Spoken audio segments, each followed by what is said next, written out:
Hey everyone, and welcome to a long overdue episode of Inside the Project. This is a video series I've done a few episodes on before, where I dive into the original Cubase projects of songs I've written and show you how I composed, recorded, and mixed them. Show you all the failures and the triumphs, all the ideas that didn't make it, and the decisions I made along the way. It's really cool to be able to share that with you, and hopefully also to inspire you guys with your own projects. That means a lot to me to be able to do that. So let's crack on. The song we're going to cover today is Prophecy. It's the first single from my upcoming album, Exilium. Okay, so I'm going to take you through two different Cubase projects today. The first one will be the initial demo project, where I actually started writing this song. So you'll hear all the failed ideas. You're going to see, already I can see it's a dog's breakfast. Look at this mess. All these ideas that didn't make it for whatever reason, all the decisions I made are going to become clear in a second, I hope. I have no memory of this place. My God, it is an absolute mess. The funny thing to note from the off is the name of this song, which is Nov 22 Riff 1-2 tracking 6, which obviously shows the storm that was going on in my head at the time. Nov 22 is obviously November 2022, which is when I started writing this song, clearly. This was the last song I wrote for the new album. I was using some old ideas. I think you can actually find them in here somewhere. Yes, here, Death Sanctuary. This is an old demo I wrote when I was 17. Some ideas from this song made it into this song. So I'm always kind of trying to recycle ideas. Let's get into this. This is kind of, oh my God, it's a bit overwhelming already. I can see what a mess it is, but this is going to be super exciting to look at. Thanks for coming on this journey with me. Let's crack on. Why don't we start off with the vocals then? This is the big differential from the other albums I've written. This is the first album to have me doing the vocals, so that's probably going to be of interest to people to hear that. Let's isolate that vocal track. Written in the halls of old, your names are proud. Still serve the realms of men, never to break your honor. So I've got these vocal lines. You'll notice that is actually just a single line. A lot of people double up, triple up, quadruple, or even have like 16 vocals all coming in at once. The way I did it with this album, the way I realized, because I thought I was going to do maybe 5 layers or at least 3, like one down the center and one left and right at all times. When it came to recording, I was like losing that human element. I wanted the lyrics to come across, and I wanted there to be diction, and I wanted people to actually hear what I'm saying, because the lyrics are so important for an album. I mean, the lyrics cannot just be, oh, we've got some great music, let's just slap some lyrics on last minute. That's just, to me, that makes no sense. These songs are written with the lyrics as a big part of it from the start. It's an intentional story being told throughout. And, you know, there's so many albums I personally love. And a lot of that is down to the lyrical content as much as it is the music. And I think when you marry those two things together and you get it right, it's really powerful. So there's obviously a story to this album. It's a concept album. And you'll find out all about that as the album comes out and you get to read all the lyrics. Anyway, what I found was tracking 3 vocals for every single line. And that means exactly the same, but you track it 3 times and you stack them. You kind of lose a character in your voice. It's kind of similar to quad tracking guitars. You sort of lose that nuance.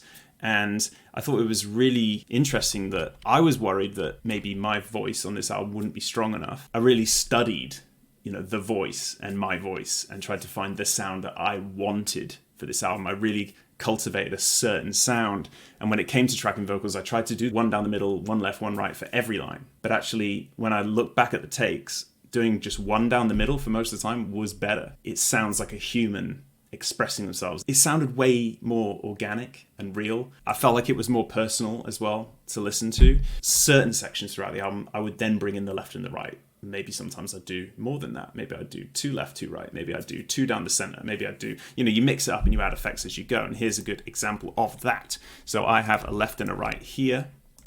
But turn their backs on the throne. And the center tracks are down the middle. And together that sounds like this. But turn their backs on the throne. So it creates a bigger sound. So when you come out of a single line like this one, they die not for the realm, but turn their backs on the throne. You're not mixing yet, you're arranging. Let's have it here, then here, and you know, it's you're creating a spectrum for the listener to make things interesting, you know? You don't want to just have one line down the center all the time. You don't also just want to have 3 going all the time because it just gets stale. I'm not really sure about the color code. And I talked about the color coding on all the other Inside the Project videos I've done for you guys. I like to color code my songs in sections. So I started to do that. You can see it actually with the strings and with the drums here. The color coding is in sections. Let's do it down here. Green is like the intro, which repeats as a chorus. And then you have verse 2 would be orange, and then you've got probably pink is usually some sort of solo or a special section. Breakdown here, another solo here, another sweeping solo here, because there's lots of solos. But then something takes over, and this becomes a complete dog's breakfast. As I said, it's an absolute mess. And I think there's different color coding going on for the vocals. So the vocals, if you look here, the green, I think, means green light, you've done it, it's perfect, don't change it. Those were final takes at the time, at least. Red was, oh my god, redo this sucks. Orange, I think, you can find it here, yeah, like sort of a yellowy orange color is like, maybe we could do better. And then purple is, don't worry, I came back and I redid it. So these purple parts, when I've actually redone a line, you can see it here, I've actually just dropped one in there where the line is almost perfect, and I thought, oh, I can just do that syllable better. And a lot of the time I'm really trying to execute every syllable, every word. I put so much effort and attention into every single line on this album, every word. These cowards flee, their lives not lost, preparing for not to say. Yes, as my breath unfolds. So as we get into the pre-chorus, I suppose you'd call this, I wanted it to sound big. You want to go big. So you've got the one down the center here, and you've got the left and the right. And together they sound like this. Yes, as my breath unfolds. And I'll talk a little bit about what's going on with the effects here. So I've got all of these main lines going to this main group, and we have a little bit of EQ there. We have a de-esser to get rid of the sibilants and the S's. We have SSL channel doing a little bit of comp and a little bit of EQ and adding that sort of natural saturation it comes with. Devil Lock was my secret weapon with these vocals. It just worked, so I went with it. There's other ways you can get that same effect, but it basically adds a little bit of saturation to the vocals and just sounds awesome. I'm using E-Cream pretty much to add compression and just tweak the EQ a little bit there. Magneto 2, another little secret weapon.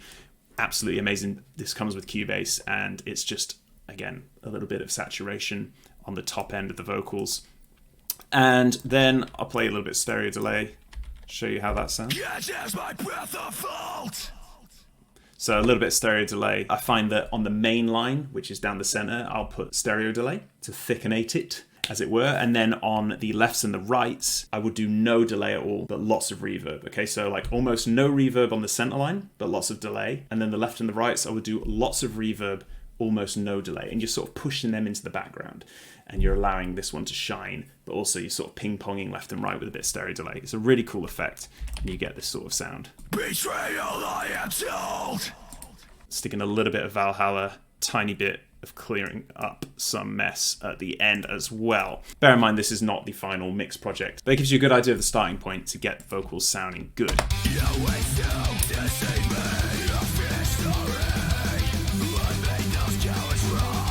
So yeah, there's a good example here. Single line, sounds powerful, sounds clear.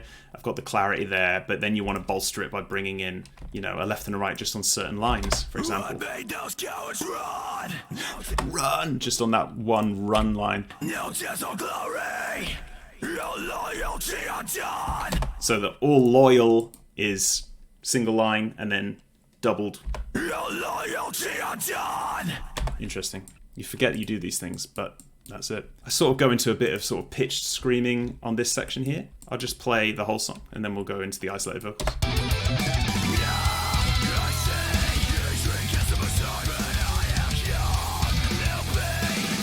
Let's go for that again then. Just the vocals. Now I see you shrink as a beside, but I am calm. And there'll be a new night fighting until this battle's won. Lots of stereo delay on the end there. I will go down with this ship. Very I don't know, Mastodon-y, that section. I will go down with this ship till pretty ends, because it's coming for us all. So there you go, that's it. And notice the time signatures up here. Look at this crazy section. 7898, 78, 9844. Yeah, things got a little crazy that day. I can't have that with treason.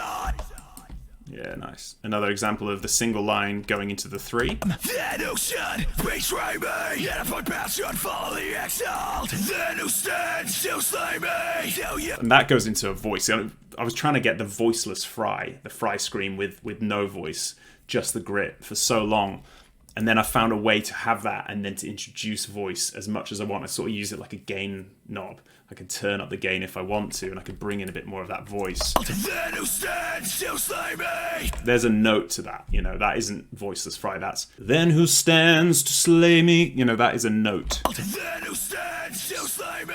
But that's what you kind of want, you don't want it to all be the same. It's good to have variety. Yet found to serve the realm. Sacrifice. Again, that voice comes in there and that orange part. To serve the realm. Sacrifice all that I am. Still save us from this hell. Still save us from this hell. Yet all they can survive. Now stands a shining night. Yet with valor I shall fight. And then it's really important at the end to get, you see these blobs here, you've got to get them lined up because you're going at the end, and if you don't have those lined up, it's going to be like so yeah, that's that last line is 3 together there. I'll give you that yeah as well. I don't know why that went there. It felt right.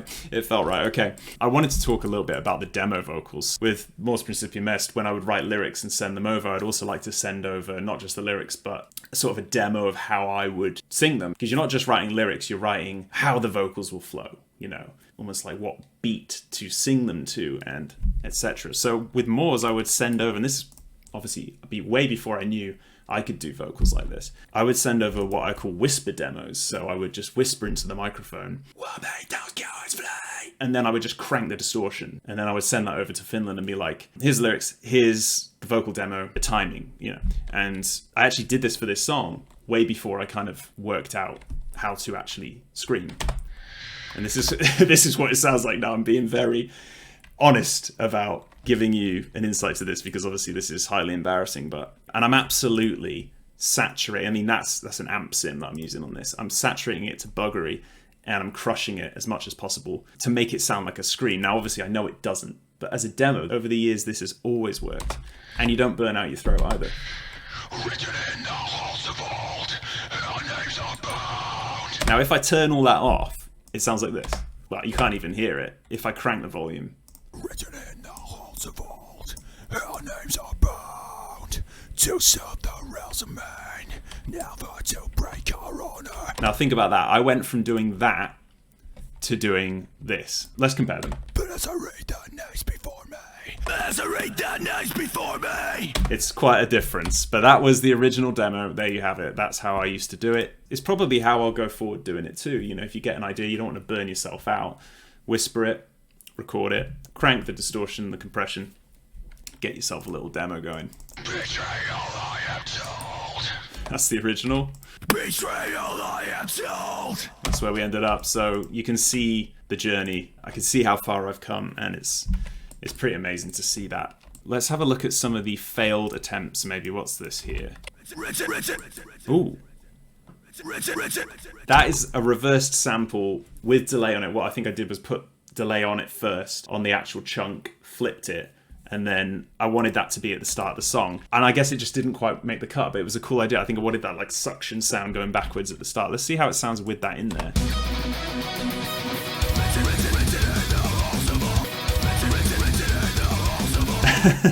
I like that actually. I can see what I was trying to do, and obviously that's an example of a failed attempt that didn't quite make the cut. I think I've got another one down here actually by the looks of things. Let's have a look.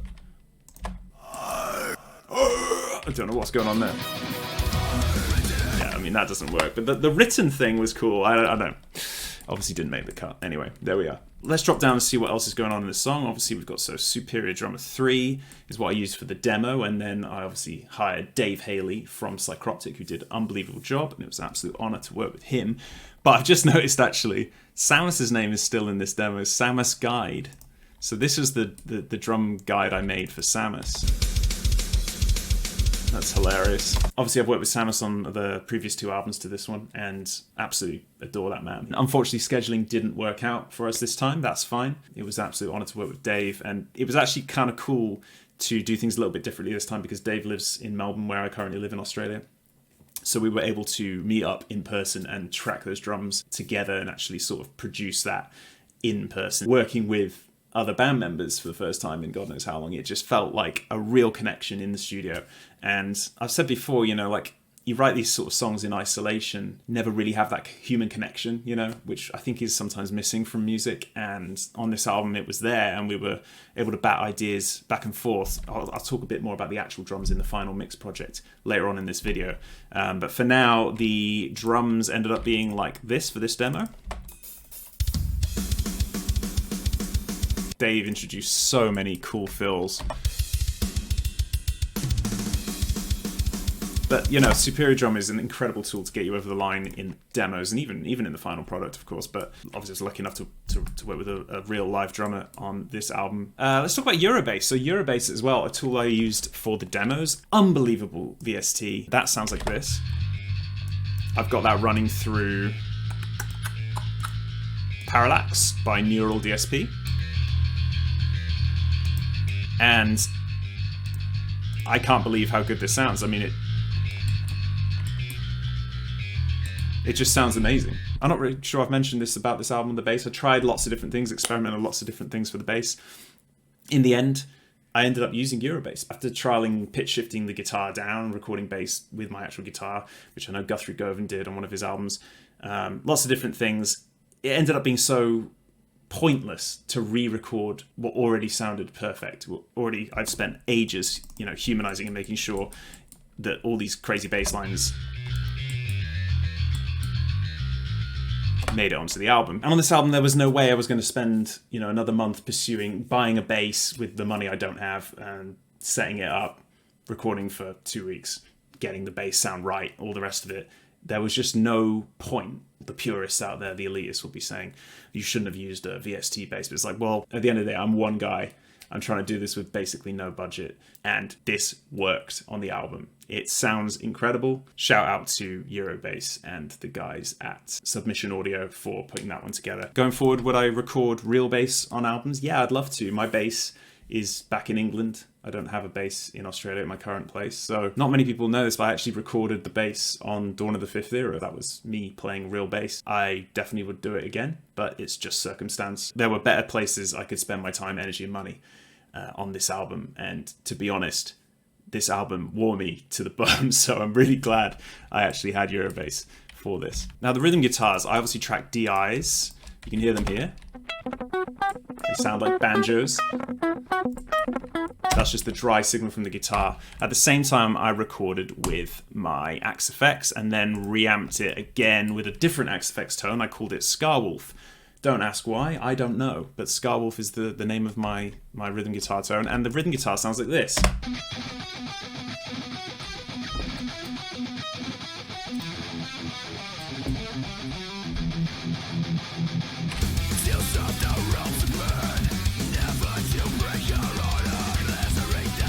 They sound great, actually. And that's kind of my go-to rhythm guitar tone. In the end, I wanted to hear how that would sound reamped with a real amp. I delved into that with my buddy Chris from Monolith Studios, went over there and we tried all manner of different things. We tried lots of different amps. In the end, I think we both kind of agreed the 6505 was the best. So the PV6505 is what we used. That will become apparent in the next project that I open up, which is the final mix project. At the moment, this is just the Axe FX tone.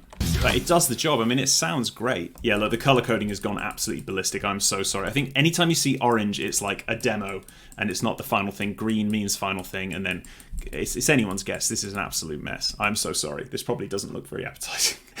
At the moment, it's probably quite hard to follow. I'm really sorry about that. We'll move on to lead guitars, right? So this is the fun stuff for any guitarists out there. Got a lead guitar effects group. On there, I have my sort of usual stuff and sort of scooping out the bottom end, a little notch in the mids.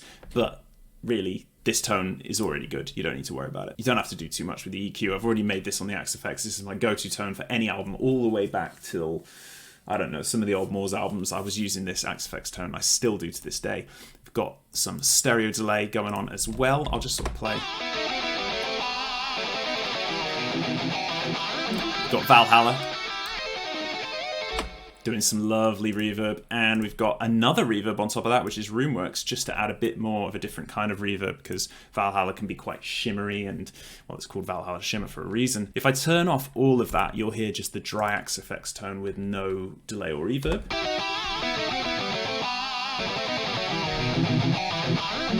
And with it,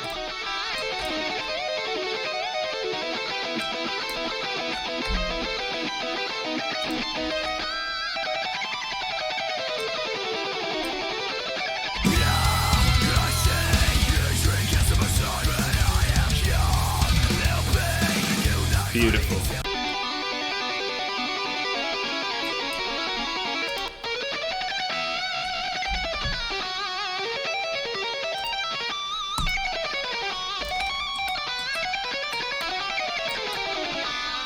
So that is my go-to lead guitar sound. It's interesting, you couldn't really hear this on the final thing, but there's some left and right guitars doing some octave chords. That's really nice, actually. If I mute the center line there, there's like a counter melody going on with those octave guitars, and I really like to do that to thicken it up.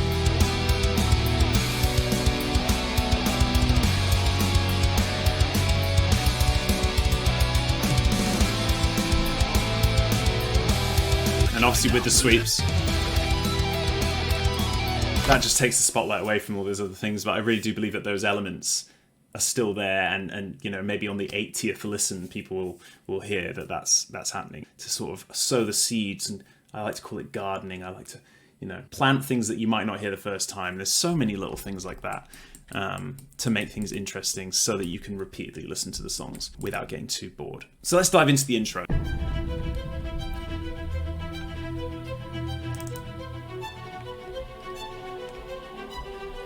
Let's talk about the orchestration. So I've started with this cool motif. I think I wrote this on guitar first, actually, and then I thought it'd be a cool intro to have that played on the violin. Finding the violin sound as I remember, and you can quite rightly see, with all these, if it's white, it's muted. It's because I've gone, that doesn't work, mute it. And I've tried all sorts of different orchestra libraries and all sorts of different violin sounds to get this to sound right. And I think in the end I did a bit of a blend between several libraries. The BBC Symphony Orchestra library did not work, apparently. That sounded like this. Oh dear. Oh God, I don't remember it being that bad.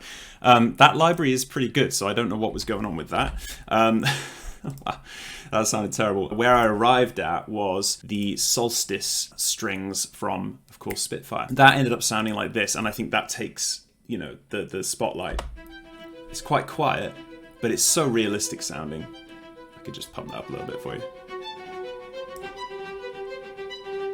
That kind of chamber orchestra soloist kind of vibe, realistic, and then I want to blend in behind that some other violins. I want it to sound more like a quartet, I think, to begin with, than a symphony, than a full orchestra. So I'm backing that up with another solo violin. So instead of just going for a big chunky library with like 104 violin players, I've got maybe 4 violin players. Okay, so this is from East West.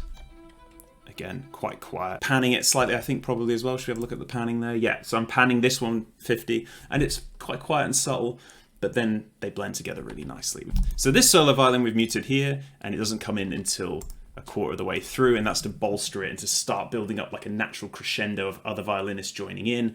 And rather than just a rise in the volume, let's create a bit more kind of texture. So that will come in there. Let's start playing them together. And that's probably panned left, yes it is. And then I bring in a solo viola spiccato as well. So actually, what's happening here is these two are working in tandem. It's really funny actually, the viola technically can't hit that high note. So I've had to take another viola here and tune it up by 2. The VST itself literally can't do it. So it's just hitting those highs. And then when you put it in with this, so it's sort of hitting the missing notes from that one. And then we have Strings Arco. I'm giving away all my secrets here. I believe that is Cinematic Strings library. And all that's doing is just very slowly introducing, and you can see the swell here coming in with the modulation at the bottom.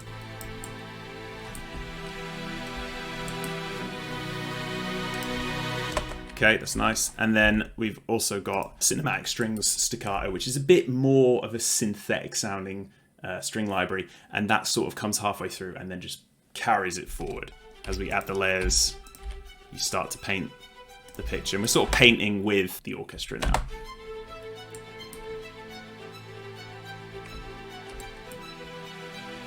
Yes. Just adding a bit of choir in there as well. Lacrimosa choir, very, very good library for choirs.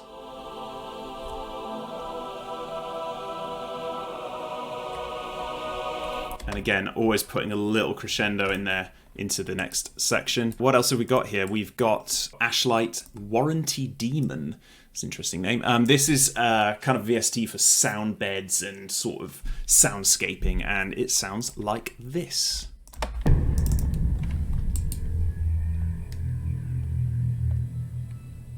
Cool. So basically that is to create a big tense moment at the start of the album. I always like to do that. If you look back at And Death Said Live album, there's some interesting sort of sound effects at the start of that me and Plek put together. I like to have a certain sound kicking off an album to kind of almost like a Pavlovian conditioning, so that the listener suddenly is like, I remember this. I know what this is. This is that album I love.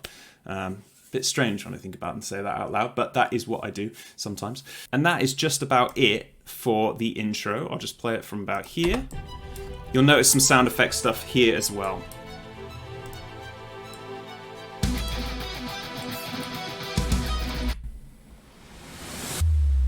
So there's a cheeky sub drop there, and there's a reverse cymbal and an effect swell.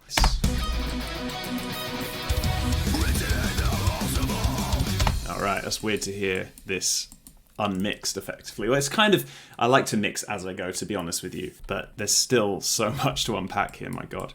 So much going on, but that's pretty much the intro and how I've assembled that one. Yeah, we sort of bring that orchestra back in here, wherever it repeats that little motif. And that's the great thing about this song, is you've got that really strong theme that just repeats, even sometimes just for a bar or 2 bars. And what else is really interesting is the arrangement of the song in terms of structure. We've kind of got these repeating choruses, choruses, yes. So we've got the intro, which repeats as a chorus, repeats as a chorus, repeats as a chorus, and then you've got this lead in here, but otherwise it's sort of repeating as that chorus every time, but it's different every time. And that's maybe something that people don't pick up on, but I think subconsciously you do. And that's really important to me as a composer, is to make sure that the song is varied enough that it doesn't get boring. So I make a lot of efforts to ensure that doesn't happen. If you look here, I've actually written notes. So this particular chorus, where it happens here,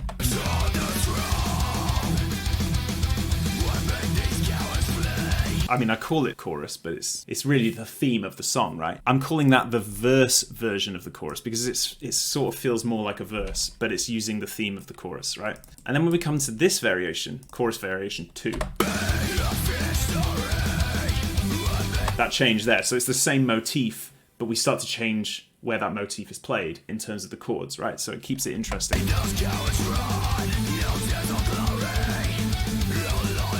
And then when it comes to the final chorus, it's a different version entirely again. See, that chord's different again, so we're shifting up slightly to create this epic ending to the song. Up again. One more time. So, I don't know if I've done that before, actually. I can't remember a chorus I've done that on before where every single time it comes back, it's changed. It's like this character is wearing a different mask or a different outfit every time it appears. It's like, you know that chorus really well. You think it's the same chorus. You get that familiar kind of synapses in your brain firing. Oh, I know that. That's great. But it's different. It tells a different part of the story. And of course that makes sense because throughout the narrative of the song, the character's going to be going through different emotions. If you read the lyrics, you'll know that the character is in a different headspace throughout the song, so that chorus has to change. It can't be the same every time because that would mean that the character is feeling the same feelings every time, and sometimes that works in a song, but in this song it didn't. So you've got this kind of epic finale where it's building to that outro there.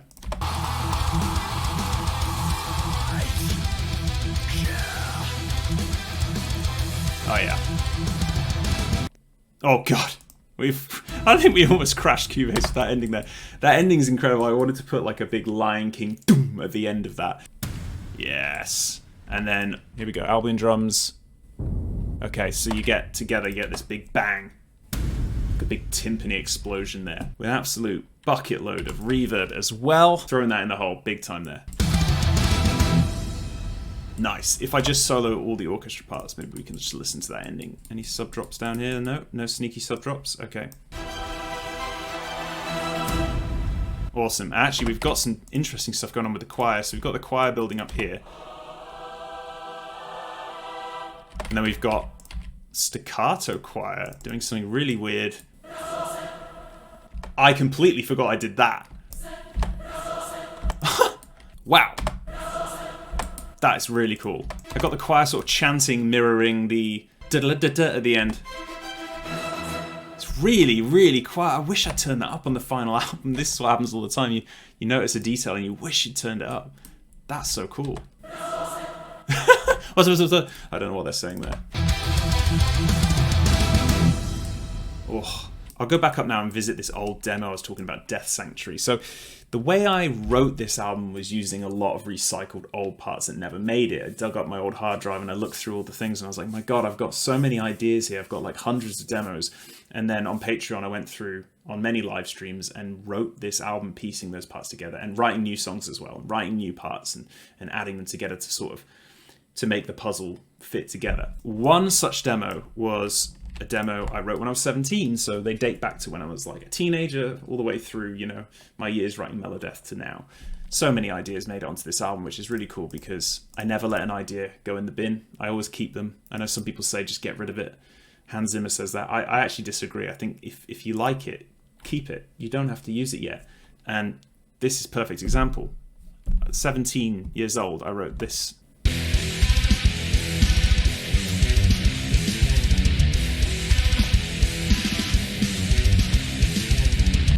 Now, I'm going to mute the vocals so you can hear how that idea actually ended up sounding. Wow, I'm getting kind of chills thinking about this because I've just heard that for the first time in a while and it takes me straight back to when I was 17, you know?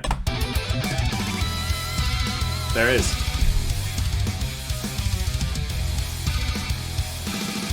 Just turn the vocals off so you can actually hear that because I'm not sure how many people will remember that from the music video and the single that you've heard. But that's under the vocals there. And of course, this is the original.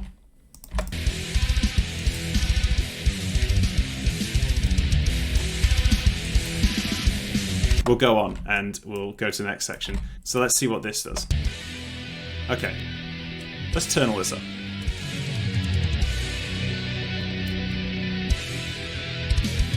I've transposed it as well, down a notch. But yeah, so that's the tapping section from the song. So now if I play the tapping section.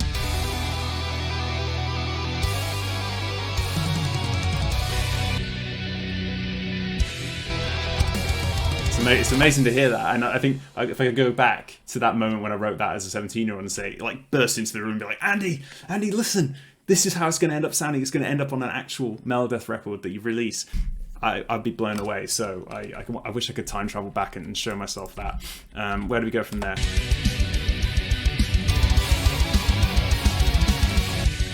Back to the demo, back to this. And I mean, it carries on, listen to this. I'll take out the transpose, because I've pitch shifted that up by 6 to match what I'm doing it now, but I wrote that obviously in a different, this is the original. That was the original when I was 17.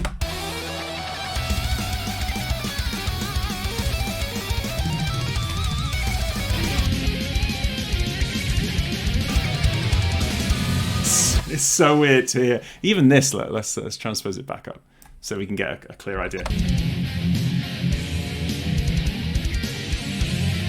Right, I'll transpose it so it's in the right key. Listen again.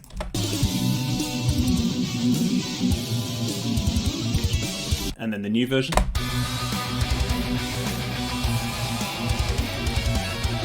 think 17-year-old Andy would be very proud. It's come out great. So there you go, there you have it, that is it. And I want to say thanks to anyone on Patreon who helped me write this album, because you literally were there watching me like a zoo animal, watching in on all these sessions. We spent, years writing this together, and it really means a lot. And to have that community where we came together to make this album out of nothing, like out of scraps, and then coming up with some new ideas to make it something. I just think about the fact that may never have happened and how sad that is. The album's got a sense of rebirth and a sense of coming back from a struggle and never giving up, and that's kind of, it encapsulates that beautifully. I like to write music and lyrics very kind of although metaphorically, very kind of literally as well, and have the music really reflect the feelings of what's going on in the narrative. I really hope that comes across in this album. I really hope people take time to read the lyrics and to sort of feel that the music is doing that. And I guess that's one thing AI is never going to be able to do, is like AI, yes, it will replace jobs. It's going to ruin the world.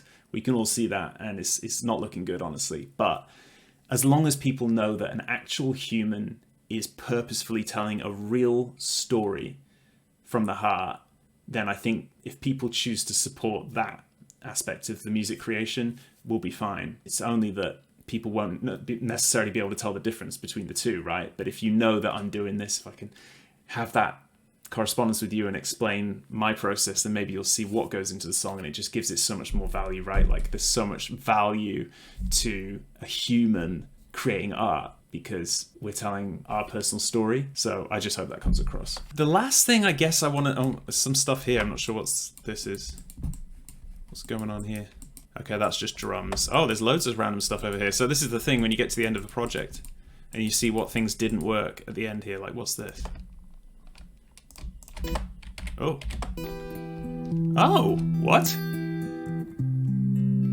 There was going to be clean guitar in this? I genuinely don't know what this is, so I'm very excited to see what the hell this is. Hang on.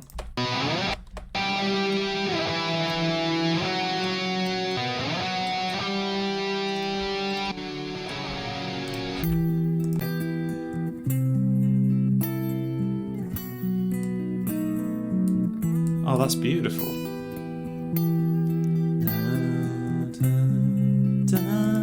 I think that was going to be a vocal melody. I need to make a note of that to come back to that. And this is what I mean about recycling parts. You never know. You just never know what you might end up using. That's really, really interesting. I'm going to revisit that after I stop filming because I'm quite excited about that idea. Even though it sounds like shit, I can hear the potential in it. And that's, I think, when people start to give up on stuff, they might not be able to hear the potential. And I think that happens a lot in bands when you deliver a demo. Another member of the band says, I don't get it, it's not good, get rid of it. And it's like, you don't hear the potential. I think it's quite easy to dismiss really good ideas. And I think this album's full of really great ideas that never quite made it. And it's really, really awesome to see how far those ideas have come. And now to hear them, it's like the ideas are shouting back. I told you this was good. I'm just really proud of this album. Okay, cool. So you can see that I've transposed these by 2. Which means I was testing probably whether it would work to have a key change in the song. So that's interesting. So I think that's it for this demo project. We'll dive into the second one now, which is the final mix project, the whole album in its entirety in one. And we'll look at the real drum tracking from Dave Haley and how I approach mixing that. And a couple of the other little things to show you the polished final version. Well, it's not even the final version, is it? Because obviously there's mastering after that. But this will give you a good insight into the process. Okay, so this is the mix project. This is where I've actually mixed the entire album. You can see the song title markers here along the top, and it's all very neat and tidy, which the other project was not. So we're going to just sort of spread that out. I'm obviously not going to play some of these other songs to you because, you can't hear them yet. They're not done. Or maybe I will. Hey, let's do it. Let's go. Here we go. Hey. That's all you're getting, all right? Maybe I'll give you another one. Wait. Anyway, so seriously, come on, let's calm down. Simmer down and get on with the song at hand. We're going to zoom in here. That album is coming, and thanks for your patience with that. Let's crack on with Prophecy. We're in the mix project. Oh god, Cubase project. Exilium album mix -124. Yes, you heard me correctly. It is the 124th attempt at a mix, and I've saved it as its own project every time so that I'm in control of making changes. It's a whole thing. Please don't get into my workflow. It's crazy. I understand that. You know, like a Heinz ketchup, Heinz 57. It's like it's the 57th attempt at this recipe or whatever. That's kind of what I'm doing here. 124. That's not bad, is it? I was really in the hole for this one. Everything is color-coded nicely, but now it's not in sections. Nor was the other one really. But anyway, this one is color-coded vertically into folders, nice little neat folders. Go through it one at a time maybe. This is looking much more manageable until you start opening these folders and then you realize there's hundreds and hundreds of layers. But for the meantime, I touched upon Eurobass 3. I'm going to talk to you a little bit very, very quickly about how I would break up the bass for mixing. I break it into two parts. You have the DI, use any old EQ, but this is my favorite. And I am just cutting off anything to the right of that line is cut off. Everything except that low end of the DI. So this is the DI track only. If I take that off, this is the DI of the bass.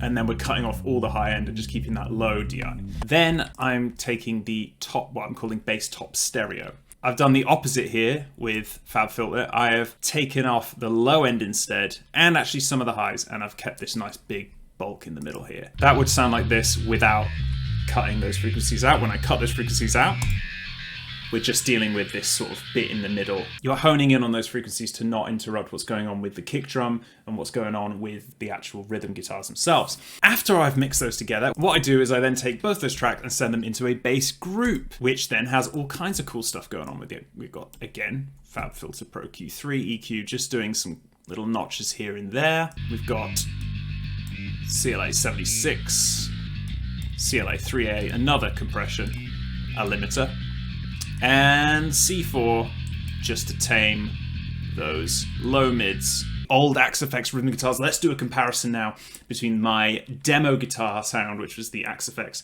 versus the final tone that we came up with on the 6505. You'll get this.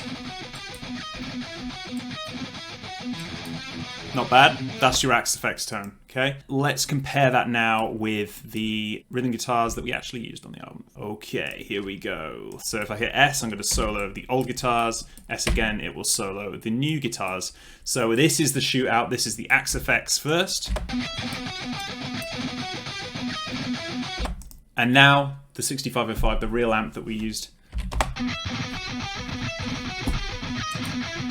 It's less fizzy, there's more body to it. In isolation, I kind of like the Axe FX tone, it's what I'm used to hearing. But in the mix, you really do hear the difference of why we ended up going with the 6505.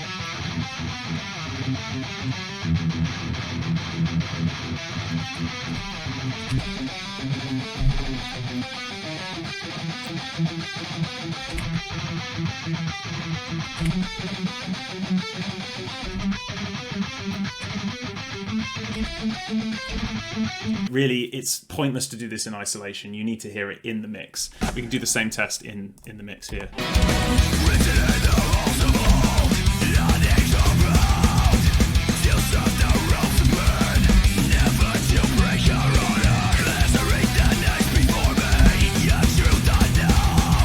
There we are. Really, really liked the tone in the end that we got with this. Really meaty.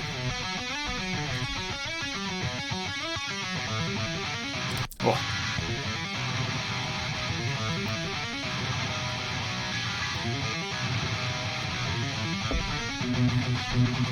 Beautiful, beautiful tone. Really happy with how that came out. What are these? Oh, this is just that. That was the crazy riff in like 9/8. Hang on.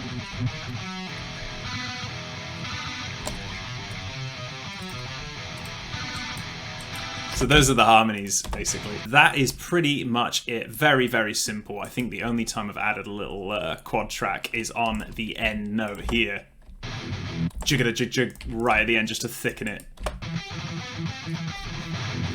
Yeah, just to make it a bit chunky at the end. But as I've said before in previous albums, like I used to, I think for a decade, I quad tracked everything. I realized, similarly with the vocals, that I preferred the clarity of just a left and a right guitar, because you lose some of that nuance, you lose some of that flavor and that character when you quad track. It sort of smushes over the finer details, and while that's amazing for a big thick tone, when you really get down to the really precise movements of the picking hand and stuff, I realized that I really like keeping that character and that tone. Also, it's massive time saver to not do four, so if you actually prefer the two, then that's a bonus.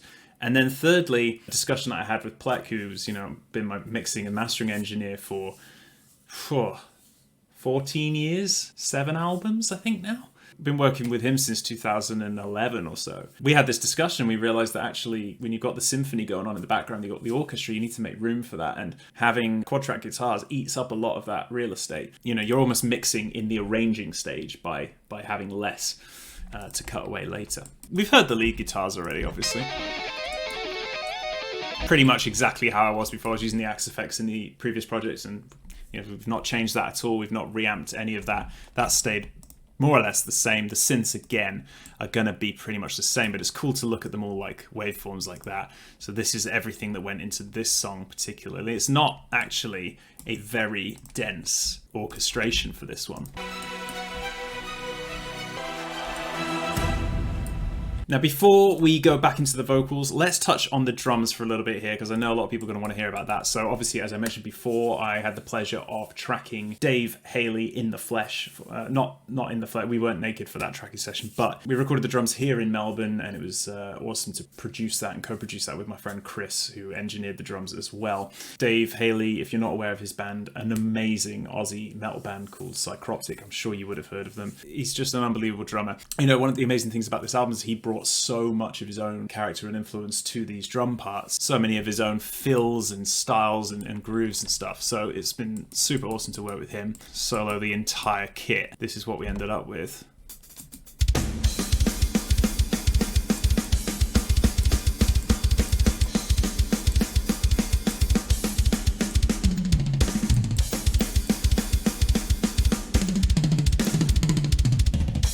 Those toms, I'll talk about this in a minute, but the toms are 100% natural. I didn't blend any samples with that. I didn't replace any. Usually, I mean, I went in thinking I was going to replace the toms, or at least blend 50-50, but, you know, Chris did such a good job tuning the skins, I guess, and Dave just slapped them so beautifully that they just came out so well. I mean,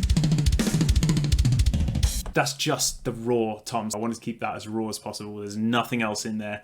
You can see that I've tried to grab the MIDI and make a MIDI version, but those are muted. I didn't actually use the MIDI at all. We just ended up with that.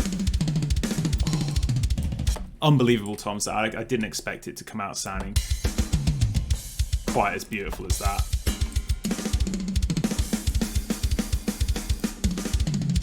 Oh, I'll talk to you a little bit about the mix on those in a second. Where do I start? I mean, this was such a complex operation.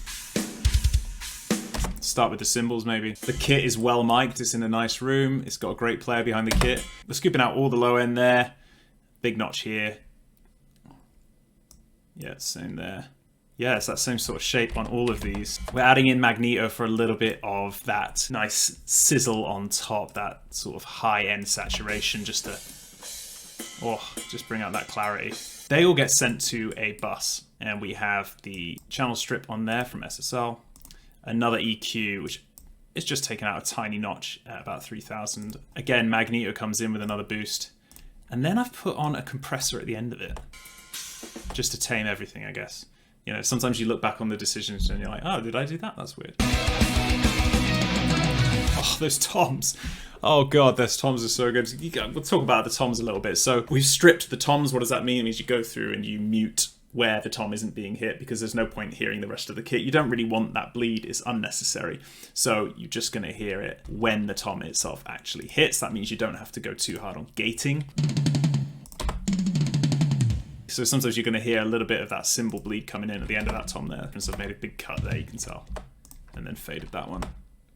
So let's go to the tom bus. Actually using the equalizer here, a couple of notches there. Chucked a standard stock Cubase compressor on there, doing a little bit of work. And Roomworks, and that is it on the tom bus. That is insane. Like, that just goes to show how good they sounded. We didn't even really need to do much, just a little bit of EQ compression, a little bit of added reverb there. When it came to the kick, we triggered the kick, because in metal, you need that kick to really slap and come through. So we had this kick sample here.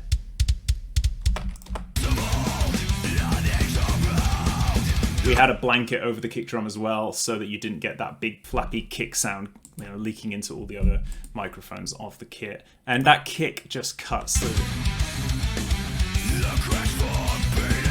Real snare top. Now this was a real difficulty to get sounding the way I needed it to sound. There's lots of ways to approach this. This obviously is heavily processed. A lot more going on with this than the toms, for example. So we've got a gate SSL channel again. We're using decapitator, bringing a lot more out of the snare with that and the saturation that brings. Lots of failed attempts, lots of muted different versions of the EQ, which is kind of hilarious. We settled on that sort of shape for the EQ. Compressor, stock Cubase again. Magneto doing some work here. Tried lots of fake snares, blending them in. Nothing seemed to work. I tried to replace the sample entirely.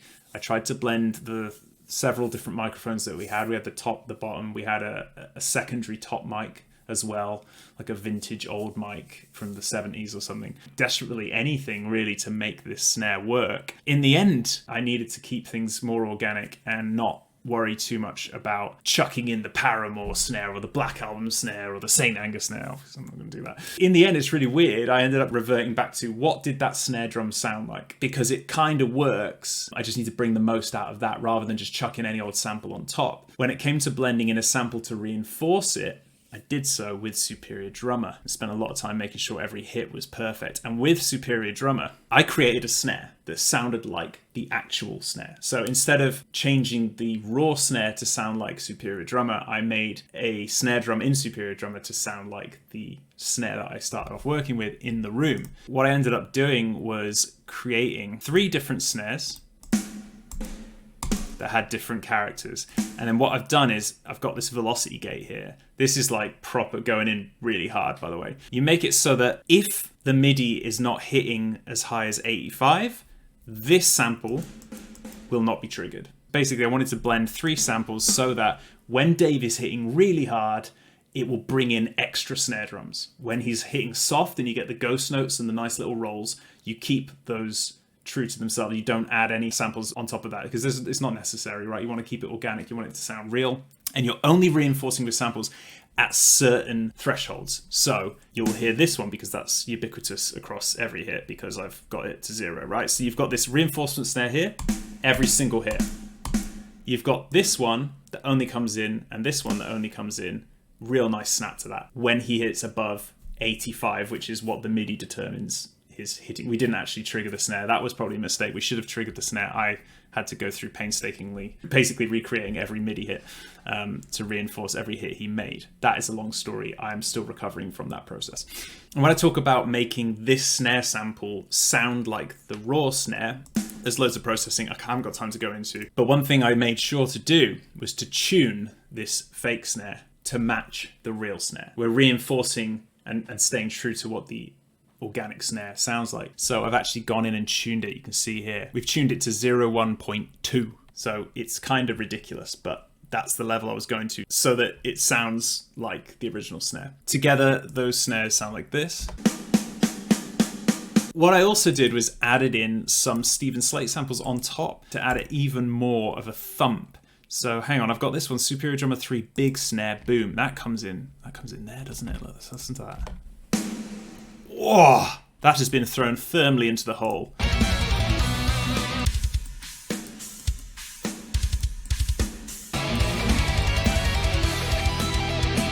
So that's basically the drums. Dave did an outstanding job and it was a hell of a lot of fun to mix those. So I guess the last thing to talk about really in the mix project are the vocals. And I had a lot of fun automating this, but I also was kind of tearing my hair out automating these vocals. And what I mean by automation is either you're automating the volume, the panning, or delay throws and reverbs, which are super fun to do. But basically what it means is, I'll show you. We'll go into here. We've got Scream C1, which means center 1.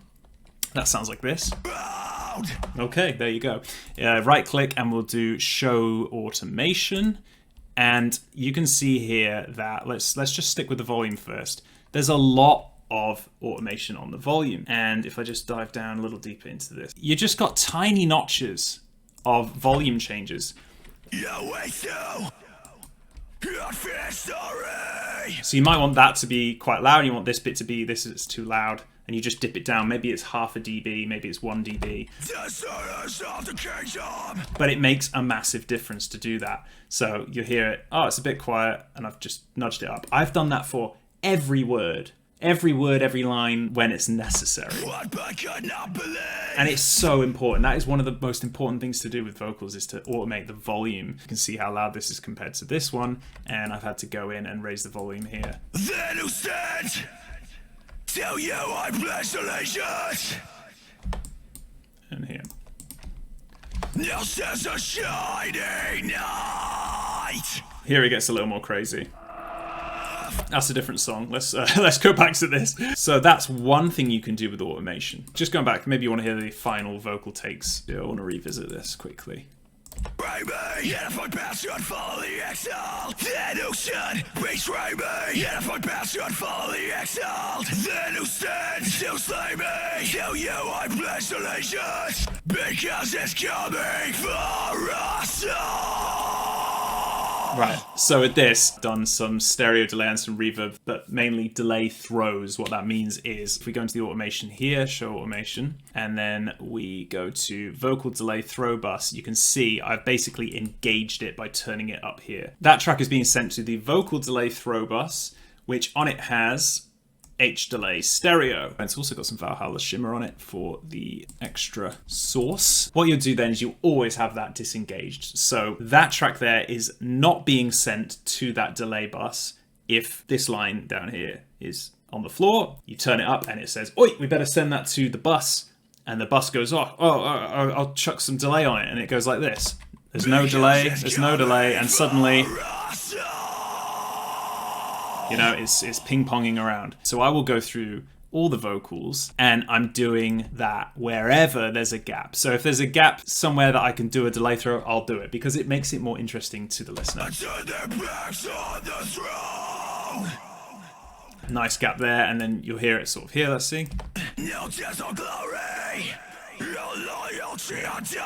You've got a nice one here as well.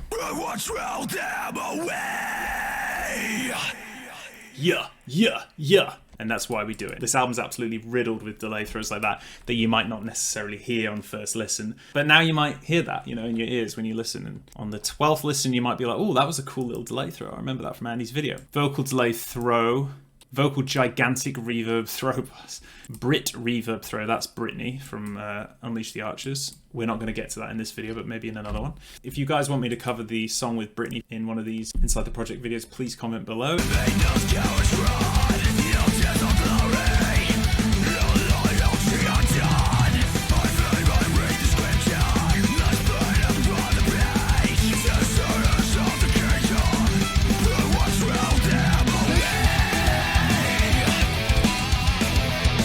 In the mix, you don't really hear an awful lot of that, but it is there. You can just see how complicated a project like this can become when you're doing individual automation for not just the vocals, but every hit of the drum, each mic, the bass, the guitars, the vocals, every single layer gets automated. Every single thing needs to be microscopically examined and needs to be tweaked until it is perfect. And this is what you end up with. You also end up with a stomach ulcer, but that's something I'll cover in another video. So yeah, that's it. That's how the album comes together in the mixing stage.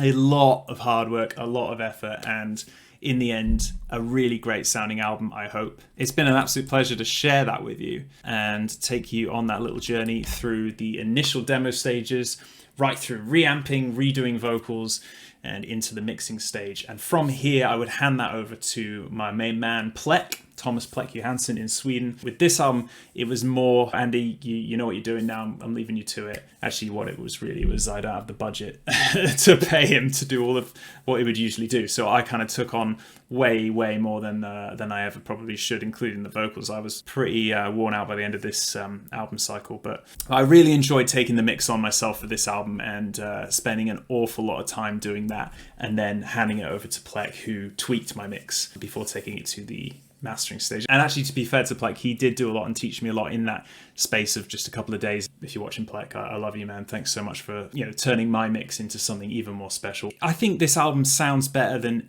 any album I've ever been a part of. I really do believe that. I think the end result of this, in terms of production, that this is finally where I want the sound to be after a lot of experimentation and stuff throughout my life and the journey I've been on. It was a pleasure to share that with you. Thanks so much for coming on this journey with me. And if you want me to do more of these, please let me know in the comments below. And if you've got a particular song in mind that you want to see the ins and outs of, I'll see what I can do. If you want to support this project, it would mean the world to me, and you can do so by going to my website and picking up a copy of the album. It helps me put more albums out like this at this quality, but also it allows me to work with external people like Dave Haley, Samus, my buddy Chris, Plek, bringing on people like that, and hopefully in the future more live musicians, and hopefully one day an orchestra if I get the budget to do that. That would be the real dream. So thanks for those who are keeping the dream alive. That's it from me. Thank you so much. Cheers, guys. I've run out of tea. Time to put the kettle on. If you haven't subscribed already, I know it sucks. Like, it's a real chore to go and subscribe. Why would you subscribe? But it does make a difference. I also hope that I've inspired some of you guys with your own projects. That also means a lot to me. Cheers, guys. I'll see you on the next one. Thanks for watching.